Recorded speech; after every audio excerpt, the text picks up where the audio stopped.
So every time I start a business, I have like a goal that I like pray over, and that's selling out. Sometimes not the ideal mindset, but it works for me. Okay. I had a baby. I quit my 9 to 5, right? I want something from home that I can do, but I still love like the idea of like, making money. Like that's so fun, right? So I started my Franklin journals, right? That I've made thousands of journals from. So then when I started the sourdough bread, I was like, if I'm gonna sell out, like that's gonna be my thing. So welcome everybody to my sister, Elley. And Elley, go ahead and kind of introduce yourself a little bit, just kind of like the short story, like where you live, kind of what you're involved in, and what we're going to dive into deeper in a little bit. Okay, yes. I'm Elley. I'm 2 years younger than my brother, Justice. Little sister. I'm 21 years old. I've been married for 2 years. I have an 8-month-old baby, Baron. Live up in South Dakota with my husband. Was from Tennessee. Love Tennessee. Trying to get her to move back here, Tennessee. Yes. I used to be office manager at a chiropractic office for like a year and a half-ish. It was like a 9 to 5. Loved it. Had a baby, quit it. And so now I'm kind of going back to my entrepreneur roots and just trying to think of like what I can do from home to like make some money, be creative, like inspire people, like that whole trek. How many people's jaws drop when you tell them that you got married at 19 and had a baby at 20? And engaged at 18. Oh, engaged at 18. So it's engaged at 18, married at 19, baby at 20. That's amazing. Yes. Do people, like, you probably get that all the time. Yeah. They're like, like how do you know he was the one? What are you doing? Like, you're too young, which is really interesting because take like the average 18, right? Right. They think that they know everything in the world, the best. Right. They're so independent. Right. When they're 18, but then like not enough for marriage. So they go, what? You're gonna be 18? Like I can never get married at 18. Yeah, I don't know if that made sense. Okay, so you're kind of saying like they're like supposed to have life all figured out. All figured out at 18, except they're like, wait, I don't want to get marriage. married yet because I don't know, I don't have that figured out yet. Yes, but if you're a girl, right, God's design for a woman is to get married, have babies, right, be like a wife and a mom, right, glorify God, like all of that, right. So then, like, the sooner you start living that life, like, the sooner you be, like, fulfilled and, like, happy and, like, in that, like, not that, like, marriage fixes everything. Right. But because it's God design and when you, like, fit into that design or whatever. Not fit, but what's the right word? You kind of implement that. Like, you start to live that out. You find fulfillment from that. Live that out. Like, it's never too soon to do what, like, God wants you to do, you know? Never too soon to do God's will. Yeah. So then getting married, like that's part of God's plan. Like He wants it for everybody. Like when, who knows, right? But if like I had a daughter, she was like 18, she wanted to get married, like engaged or whatever. Like yes, absolutely. So every time I start a business, I have like a goal that I like pray over, and that's selling out. So then like I want to just be like done, sold out. I want to go with like a huge bang, right? Sometimes not the ideal mindset, but it works for me. Okay. So I started my Franklin journals, right? That I've made thousands of journals from. So I made a collection of journals, started the business, and I was like, Lord, like, let me sell out. Like, that's my goal, almost like a sign from God, right? And I immediately sold out. And, like, a couple other things I've done, like, I embroidered, like, sweatshirts and stuff that I wanted to, like, kind of start a clothing line. I sold out of all of that, but didn't, like, pursue it. So then when I started the sourdough bread, I was like, if I'm gonna sell out, like that's gonna be my thing. Like that's how I want to start, and then I want to do that with like a big bang, you know, like a grand opening almost. Right. So then I sold out. So that was kind of like my sign, like like I'm supposed to do this. I'm supposed to be in this. And this like worked for me every time. Just want to do it. And this isn't like, okay, I'll make a couple and see if I can sell. This is like, no, I'm making like 20 this loaves. Much, I'm making, you know, however many packs of journals. Like this is a good number. Yes. Where it's not like, oh, I just made 3 and grandma bought them. I guess I sold out. This is like legit. Big quantities, strangers buying them, selling out. Yeah, just like selling out, just want that. I want to know that people are actually going to buy them. And not just like my grandma, you know, but like in somebody actual like out there who doesn't know you, doesn't know your business, doesn't know this and that, but they're going to buy it for the product alone, you know. Yeah. So I had a baby. I quit my 9 to 5, right? I want something from home that I can do, but I still love like the idea of like, you know, making money. Like that's so fun, right? Like that like really like spruces you and encourages you. It's the like entrepreneur. Yeah. Like I'm really like attracted to that and that lifestyle. But I still want to like stay home with my baby, have something that's adaptable to that. I'm like all into like I want to be a wife and a mom and like keep that as first priority. Right. So then sourdough bread was something that I just really was like drawn to, but then also like I made a really good loaf. And so I was like, okay, like this is like I'm just gonna try it, see what sticks. So you had a knack for making loaves, like they turned out.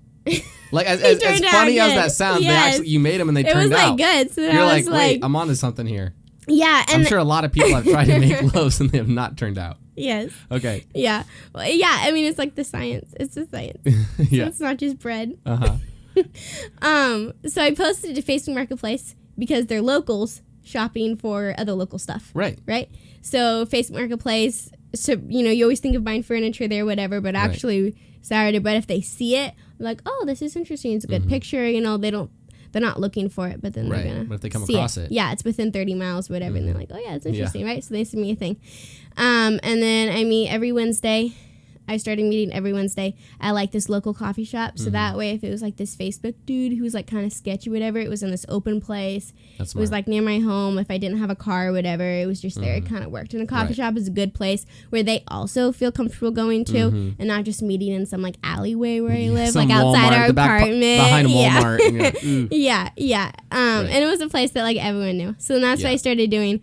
And then I applied to the local farmers market, and then I completed like some cottage law certification, some other stuff, and then I was doing a sales tax license because I knew that was the last thing. So this was like 12 o'clock at midnight. I was like, you're like, oh, let's just do the farmers market. What do I need to get to done? So it was the night after, made a really good loaf, and I asked Micah, like, should I sell this? He was like, yes. He was super supportive husband. So then I was like, okay, I'm gonna do this, right? So I looked up every certification I needed, and within like an hour I had it all done completely. So you made one good loaf. And an hour later, you had a sales tax license. Yes. Okay, wow. Yes. So you literally went all in. You could have gotten lucky on the one loaf, and you were like, well, now I need to learn how to make loaves. Yeah, so that's what happened. Yeah, for reals, though. Yeah. And so, where was I? Oh, yeah, so the sales tax license has this, you have 9 minutes remaining to complete this, whatever. Yes. So now I was stuck. I was like, Micah, what do I name this? My son's name is Baron. I thought the bread Baron off of like the Red Baron. Clever. Pilot in World War II or whatever. So then I was like, AI, like when all else fails, AI. Yeah. So then I asked, I was like, what do I call my sourdough bakery? And they said Crusty & Co. And I was like, that's it.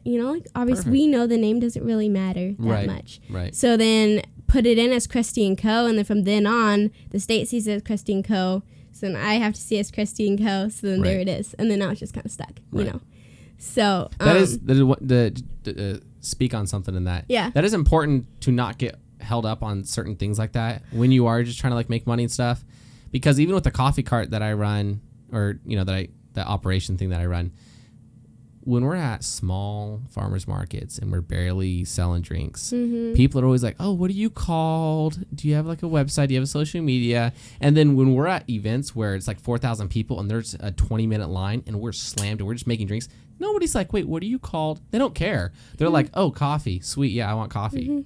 And so that's something important that like if your goal is just to make money and sell, like just put yourself in an environment where you can do that. Don't overthink all the little things, like names and stuff, because at the end of the day, that's not going to make you popular. That's not going to make your bread or your drink taste better, the name.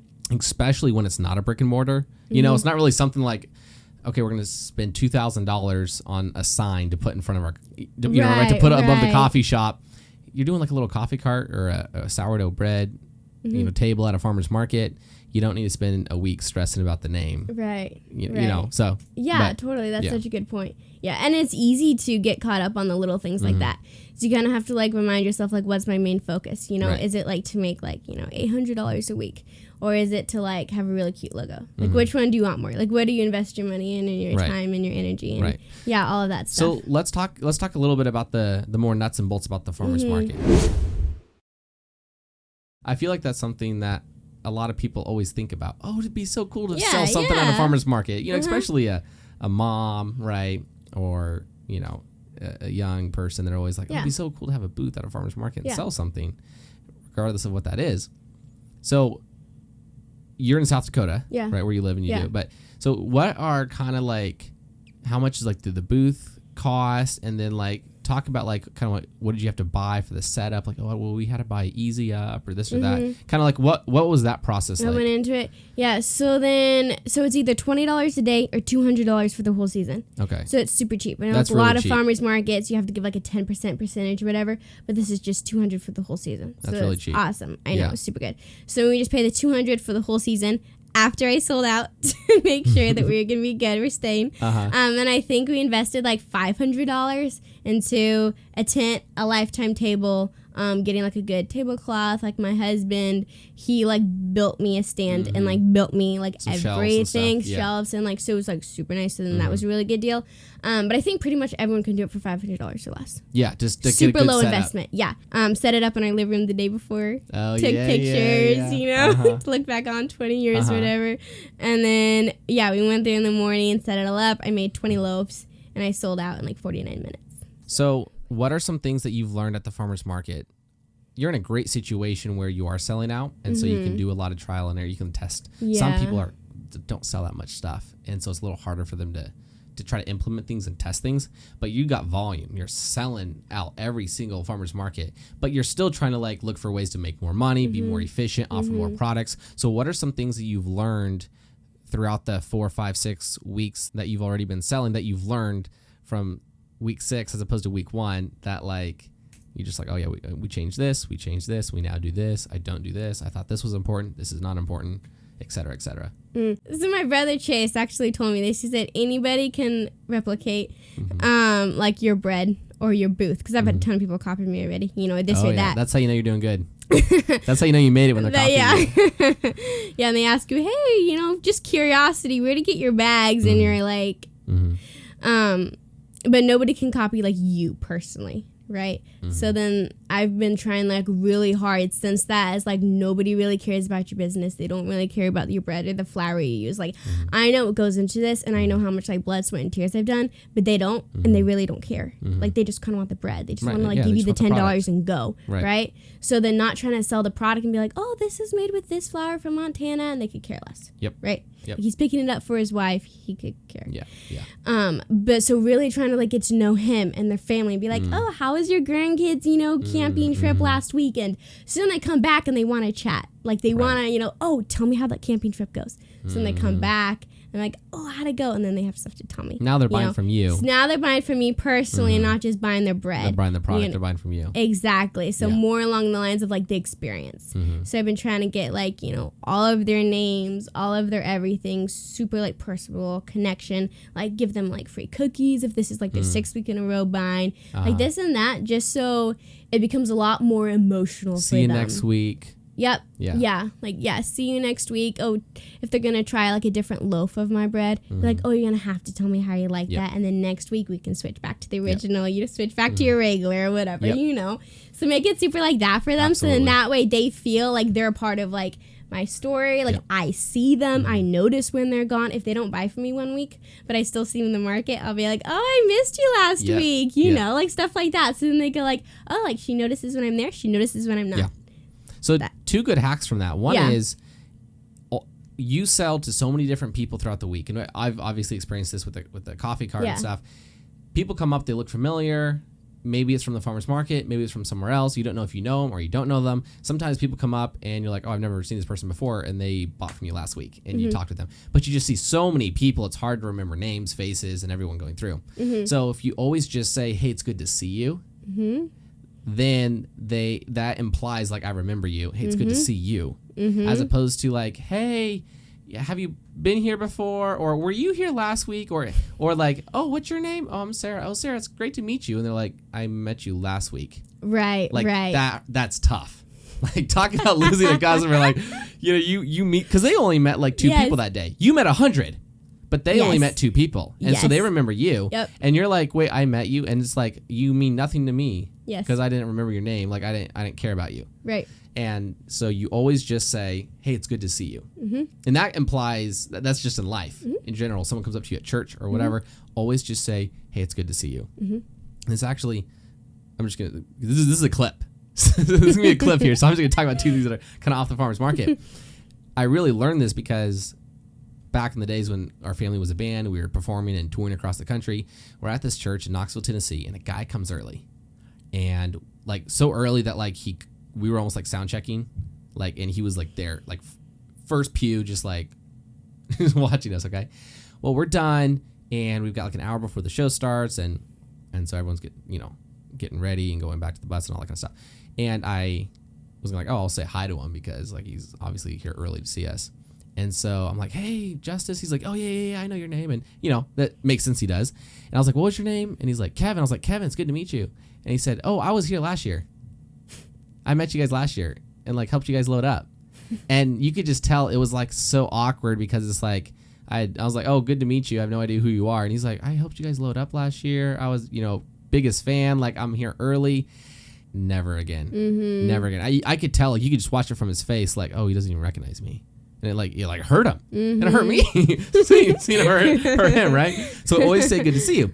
So fast forward, years later, 2 days ago, I'm at a coffee shop and I'm leaving, and there's a guy who's sitting down. He's like, oh, hey, how's it going? And I was like, hey, it's good. How are you doing? He's like, good, And I was like, how have you been? He was like, great. And I was like, man, hey, good to see you again. I'll see you around. He's like, yeah, good to see you. And left. No idea who he was. But one of the baristas there that works there, she was like, oh, yeah, his name, because I was asking, like, who's that guy? She's like, oh, his name's this. He goes to this. You probably met him here, blah, blah, blah. And I was like, oh, okay, cool. Yeah, he looks familiar, but, like, I didn't meet him. But if I would have been like, oh, I'm Justus. What's your name? Good to meet you. I mean, right? That would have hurt. Mm-hmm. But that's why you can always just say, hey, good to see you. Mm-hmm. Doesn't matter if you remember them or not. They feel seen. They feel like, oh, okay, yeah, he knows who I am, right? You still may leave and they're like, okay, what is his name? How do I ask tactfully for the name without slipping it in there? Yes. That's something to do, though. Yes. Always say good to see you. So what are some of the numbers at your booth? Like, and you don't have to get into all the specifics, but you said it's $200 for the season, and it costs about $500 to set up. Mm-hmm. So what can someone make at a booth like yours selling? So right now I make about $3,000 a month. Just selling bread at a farmer's market. Just selling bread. So that's all, that's, what do you call it? Pre-everything. Like gross? Gross. Yeah, okay. So that's all pre, right? Uh-huh. So it takes less than $1 to make a loaf. The bags and the labels are maybe 10 cents each. Wow. So it's like $1.20. I'm trying to think of some other stuff. If they pay in cash, you don't have to pay taxes, but if they pay in card, I have to pay taxes, but then they pay the tax on it. Okay. So then it's through and through. Gotcha. Yeah, that's really it. Just like the bags, the labels, and then the flour that goes into it. So how much, when someone buys a loaf, bag, ingredients, how much is that costing you, roughly? It costs about $1.20. About $1.20. So and you're selling them for how much? My bolognese are 10 and my sandwich loaves are 12. So you're making $10.80? Yeah. Or yeah. $8.80? Like $8.80. Okay. Yeah. A loaf. So super profitable. And I batch make them. So if I'm making 52 loaves, what's 53 loaves? Right. So if you're making them 1 or 2, that's a big difference. But you're making them in a mass quality, right, it's 10 times easier. Mm-hmm. And I bake on Thursdays and Fridays, and then I sell Saturday morning. So I'm working 1, 2, 3, 4, 5, 6, 8 days a week for $3,000. You're working 8 days a week? Yeah. A month. 8 days a month. Okay. Working 8 days a month. Okay, 8 days a month. 8 days a month. You can't make them too early, right? Because then they'll go bad. They're perishables, right? Yeah. Okay. So the thing is I have a apartment oven. Mm-hmm. It's failing, crappy, whatever. So then it just takes so much time. So then I wake up at 5:30. I go to bed at midnight. Wake up at 5:30. Go to bed at midnight again. 2 days before the farmer's market. 2 days before the farmer's market. So I'm just baking all day.